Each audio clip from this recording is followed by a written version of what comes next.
Sebelum ditanam di ladang terbuka, jadi kita bisa membuatnya itu pembibitan terlebih dahulu dengan cara ditutup seperti ini.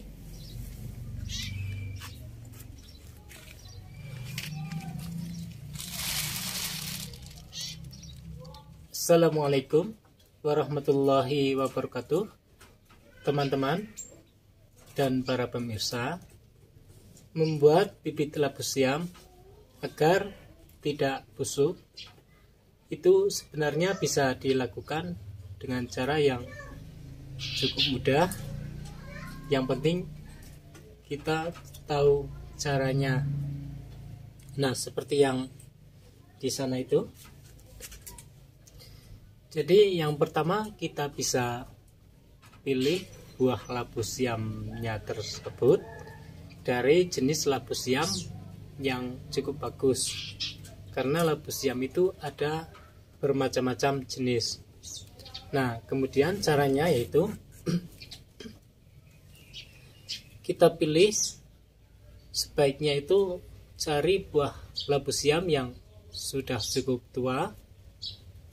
Kemudian kalau bisa itu kita cari yang bijinya itu yang di dalam itu sudah terlihat, sudah mulai keluar. Karena dengan seperti itu maka biji akan segera keluar dan akan segera tumbuh tunas. Nah, lalu caranya, buah-buah tersebut dapat kita susun secara berjajar, tapi sebaiknya usahakan jangan saling bersentuhan. Kita susun di tempat yang cukup kering, jangan ditaruh di tempat yang terlalu lembab atau basah. Jadi kita bisa taruh juga di bawahnya itu menggunakan alas, misalnya menggunakan papan atau lainnya. Jangan langsung taruh di tanah. Hindarkan buah tersebut dari hujan atau dari air, dan hindarkan dari sinar matahari langsung. Itu ketika kita melakukan menunggu tunas tersebut tumbuh. Nah, kalau saya biasanya taruh di atas plafon karena saya tinggal di pegunungan. Nah, di sana itu kan tidak cukup panas, namun hangat dan kering. Nah, kita susun secara berjajar. Kemudian sambil kita pantau, setelah beberapa hari akan ada sebagian labu siam yang tumbuh tunasnya seperti ini. Nah, bahkan masih lebih kecil lagi. Nah, ketika kita menyusunnya di sana, itu kita pantau. Jika tunasnya tumbuhnya itu di sini, di atas ini, maka kita posisikan seperti ini. Namun ketika di awalnya itu kita taruh seperti ini misalnya, kemudian tunasnya kok yang tumbuh itu di bagian bawah, ya kita bisa pindah posisinya. Jadi yang tadinya seperti ini, kita pindah seperti ini. Tujuannya agar posisi tunasnya itu ke atas, lalu akarnya itu ke bawah. Namun ketika kita tempatkan di tempat yang saya sampaikan tadi itu biasanya belum berakar. Nah, kemudian setelah tunasnya itu tumbuh, dan jangan nunggu sampai sepanjang ini. Jadi ketika sudah mulai tumbuh saja masih kecil, lalu dapat kita pilih yang sudah tumbuh tersebut, kita pindah ke tanah. Nah, seperti ini. Tapi ini bukan langsung ditanam di ladang.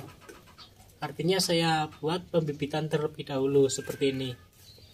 Nah, caranya dapat kita gunakan wadah, kemudian kita kasih tanah, atau dapat juga kita gali tanah di sekitar rumah kita, di luar. Kita gali dan kita gemburkan sekitar kurang lebihnya 10 cm. Lalu buah tersebut disusun seperti itu. Seperti itu. Namun kalau yang ini saya susun sudah sekitar 4 harian. Jadi sebelumnya itu masih agak kecil. Nah, disusun seperti ini secara berjajar, dan sebaiknya jangan disusun dengan terlalu rapat. Itu agak-agak renggang seperti itu. Tujuannya adalah untuk meminimalkan risiko pembusukan. Nah, setelah kita susun di sini, mohon maaf saya sampaikan dulu bahwa untuk alas bawahnya itu kita usahakan agak tinggi. Jangan sampai kalau ada hujan itu terendam oleh air hujan. Jadi dapat kita tinggikan. Nah, kemudian setelah itu buat di atasnya itu buat rumah-rumah kecil, kemudian dapat kita tutup menggunakan plastik yang bening. Ditutup menggunakan plastik yang bening, kemudian usahakan agar plastik sampai ke bawah, agar jika ada turun hujan itu bersihkan airnya tidak masuk ke dalam, dan usahakan agar bibit labu siam tersebut jangan sampai basah. Nah, kalau bisa itu bisa kita tempatkan di tempat yang mudah terkena sinar matahari ketika pagi hari.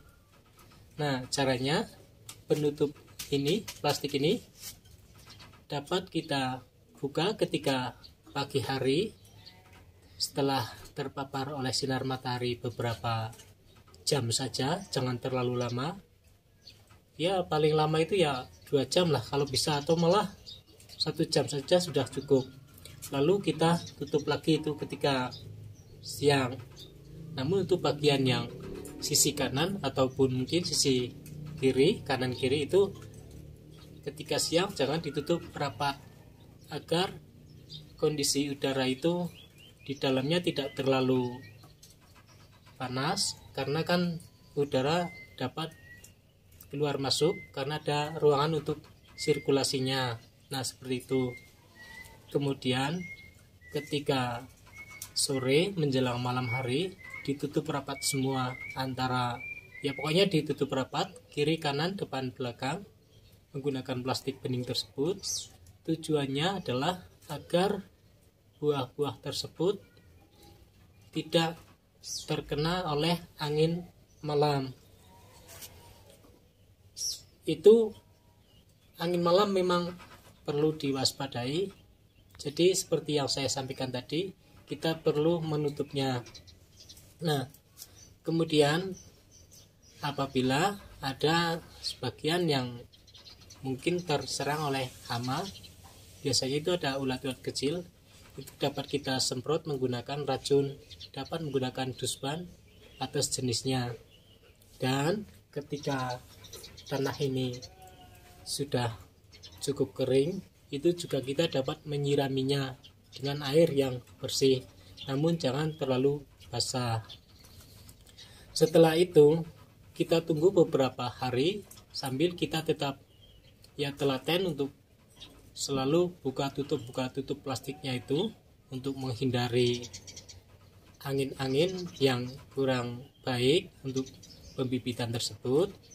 Lalu setelah beberapa hari, setelah tumbuh cukup panjang tunasnya, setidaknya itu ada 10 meter lah, maksud saya 10 cm, atau kalau di musim kemarau enggak sampai 10 cm juga sudah dapat kita tanam. Jadi saya sampaikan lagi, setelah bibit tersebut tumbuh tunas cukup panjang, kurang lebihnya 10 cm, baru itu bibit tersebut sudah siap untuk kita tanam di ladang. Baik teman-teman dan para pemirsa, mungkin demikian yang dapat saya sampaikan tentang cara membuat bibit labu siam agar tidak busuk. Ada kurang dan lebihnya mohon maaf. Silahkan barangkali ada yang berkenan untuk disampaikan, silahkan tinggalkan pesan di kolom komentar. Sekali lagi terima kasih. Wassalamualaikum warahmatullahi wabarakatuh. wabarakatuh.